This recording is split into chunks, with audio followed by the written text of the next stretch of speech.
दोस्तों, डस्टी को कौवे, गिलहरी और मक्खियाँ, 3 चीज़ें बहुत फैसिनेट करती हैं। जैसे ही डस्टी कौवा देखती है या गिलहरी देखती है या या बी देखती है तो इसकी एक्टिविटी बढ़ जाती है। बी तो बहुत फास्ट एंड फ्यूरियस होती है, तो डस्टी अपनी एनर्जी को चेक करती है, कंपेयर करती है अपनी एक्टिविटी को और बी को, कि बी से पंगा ले सकते हैं कि नहीं, और थोड़ी देर पीछे पीछे भागती है। इसके मूड के ऊपर है, 10 सेकेंड से 40 सेकेंड तक भी पीछे लगी रह सकती है डस्टी। और कौवा जब उड़ता है तो डस्टी जो है अपना चेहरा ऊपर तक फॉलो करने की कोशिश करती हैं। अब इनका चेहरा 90 जाता है, बीच तक पूरा 180 ट्विस्ट नहीं होता ऊपर से, तो डस्टी बेचारी वहाँ पे मात खा जाती हैं। अभी ये कौवा बगल में बैठा हुआ है पिलर में, तो डस्टी के पूरा संज्ञान में है कि वहाँ पे कौवा है। गिलहरियाँ भी हमारे बगल में आती जाती रहती हैं बाउंड्री से, तो डस्टी हमारी उनको भी देख के बहुत प्रसन्नचित रहती है कि भाई कोई और लिविंग बीइंग्स हैं जो कि इस छत पे निवास करते हैं और इस छत के माध्यम से अगल बगल आते जाते रहते हैं। तो जब हम लोग डस्टी को प्रॉपर टाइम नहीं दे पाते हैं तो डस्टी अपना मन इन चीज़ों से बहला लेती है। अब दोस्तों, सुबह का 6 बज चुका है और रोशनी काफ़ी बढ़ गई है, लोगों की चहल पहल बढ़ गई है, लोगों का आना जाना बढ़ गया है, और सबसे अच्छी चीज़ ये है कि हवा भी चलने लगी है। थोड़ी थोड़ी हवा चल रही है, इसलिए वातावरण और भी अच्छा हो गया है। सुबह और शाम का टाइम ऐसा है कि जब डस्टी हमारी बहुत खुश रहती है, हम भी खुश रहते हैं, क्योंकि छत पे बहुत बढ़िया लगता है। छत पे शांति से बैठ के, चारों तरफ ग्रीनरी है और हमारे मकान के चारों तरफ अभी कोई भी मकान नहीं बना हुआ है, तो हमारा मकान जो है चारों तरफ से फ्री है, खाली है, तो हवा बढ़िया लगती है। पीछे भी बहुत बड़ा ग्राउंड टाइप का पड़ा हुआ है, प्लॉटिंग पड़ी हुई है, तो हवा बहुत बढ़िया आती है। और कोई ऊंचा मकान नहीं बना हुआ है अगल बगल 3 मंजिल का या 2 मंजिल का, जो कि जस्ट बगल में, जिसकी वजह से हवा रुक जाए या हवा का पाथ हिंडर हो। यहाँ पर हवा बहुत बढ़िया आती है और चारों ओर खुला खुला फील होता है। डस्टी भी हमारी यही अनुभव करती हैं और उठती बैठती रहती हैं, और डस्टी के लिए ही स्पेशली ये तख्त ऊपर रखा गया है, बिकॉज अभी जब गर्मी थी कुछ समय पहले, तो छत हमारी गर्म रहती थी, तो हम लोग तो कुर्सी में बैठ जाते थे, बट हमारी डस्टी जो थी वो बेचारी ज़मीन पे बैठती थी, जिसकी वजह से क्या होता था कि डस्टी को गर्मी लगने लगती थी और छत पर आना एक बैड एक्सपीरियंस बन जाता था। तब से हमने इंतज़ाम कर लिया है इस तख्त का, और ये तख्त अब ऊपर परमानेंट पड़ा रहता है।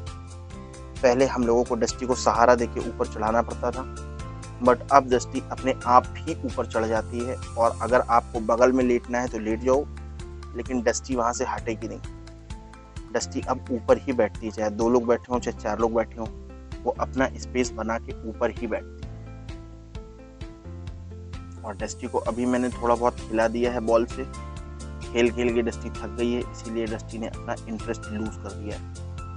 और अब थोड़ा इनका आराम का टाइम है, जिसमें ये उठती बैठती रहेंगी और अपनी सेल्फ केयर करेंगी, बिकॉज अब हवा तो चल रही है बट हल्की हल्की धूप की ऐसा लग रहा है कि हाँ यार, सूरज बाहर आने वाला है, मतलब ठंडक थोड़ी थोड़ी ख़त्म हो रही है। इसीलिए हमारी डस्टी जो है वो अब थोड़ा एक्टिव हो रही है, बिकॉज उनको पता चल रहा है कि अब हम लोग नीचे जाने वाले हैं, बिकॉज मेरी जिम का टाइम भी हो रहा है, तो अब मैं नीचे जाना चाहता हूँ और नीचे जाके तैयार होके फिर मैं अपना निकल जाऊँगा। तो डस्टी को ये सब चीज़ों का आइडिया है कि क्या हो रहा है बगल में, उसी के अनुसार डस्टी अपना मूड चेंज कर रही है, अपने प्लान्स चेंज कर रही है। डस्टी जब अपनी फुल ग्रोथ पे आ जाएगी तो ऐसा लगता है कि अभी भी 5 to 12 इंचेस इसकी हाइट और बढ़ेगी,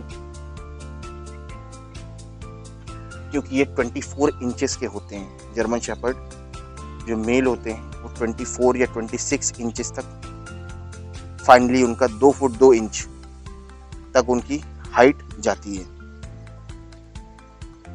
तो अभी डस्टी मुझे 2 फुट की तो नहीं लग रही है, अभी 2-4 इंच 6 इंच और बढ़ सकती है डस्टी।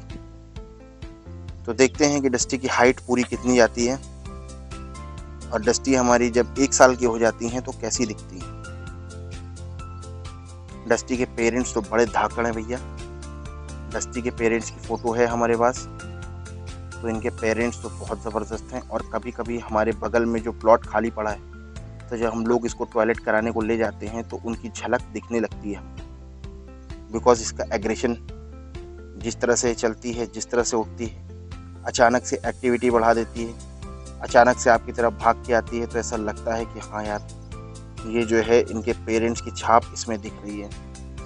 डस्टी अभी अपनी पावर से अननोन है, इसको पता नहीं है कि ये क्या क्या कर सकती है, इसीलिए कभी कभी ये थोड़ा हिचकती है, बट जब काफ़ी देर हो जाती है तो ये वो काम कर देती है। जैसे कि कहीं जंप करना हो या कहीं उतरना हो या चढ़ना हो, सपोज जैसे गिट्टी का पहाड़ बना हुआ है, उस गिट्टी पे चढ़ना है या बालू के ऊपर चढ़ना है या मोरंग के ऊपर चढ़ना है, तो पहले ये चढ़ने में बहुत डरती थी। जैसे ब्रिक्स का पूरा टॉल लगा हुआ है 2000 ईंटों का ऊपर तक, तो उसके ऊपर जंप नहीं करती थी, बट अब ऐसा कुछ नहीं है, अब ये डस्टी जंप करती है। अब दोस्तों चलते हैं नीचे और जाके पीते हैं कुछ चाय, क्योंकि अब हमारा टाइम हो रहा है और अब हम मिलते हैं आपसे नेक्स्ट वीडियो में। Thank you so much for watching this video and giving your valuable time.